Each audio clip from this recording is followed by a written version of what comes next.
এটা আমাদের Satkhira highway road. এটা এত চিকন যে সবসময় ভয়ে থাকি যে কখন অ্যাক্সিডেন্ট হয়ে না যায়। এই রাস্তাটা এত খারাপ যে এখানটাতে সবসময় ভয়ে ভয়ে আমরা চলি। আমাদের অনেক সাহায্যের প্রয়োজন হয়। দেখেন আমরা অ্যাক্সিডেন্ট হয়েছি, আমাদের একটু সাহায্য দরকার। কেউ আমাদেরকে সাহায্য করুন কেউ আমাদেরকে।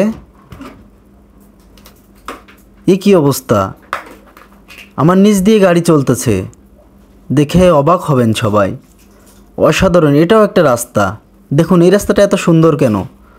তাহলে আমাদের গ্রামের রাস্তা কেন সুন্দর না? এটা নিয়ে আমি অনেক চিন্তিত।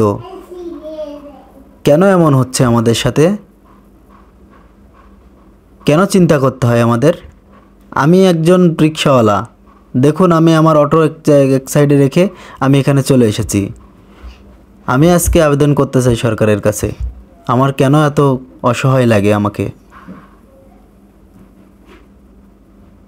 আমরা কেন বুঝতে পারতেছি না কেন আমাদেরকে সরকার কিছু দিচ্ছে না? এই রাস্তাটা তো ভালো, তাহলে আমাদের গ্রামের রাস্তা কেন ভালো না?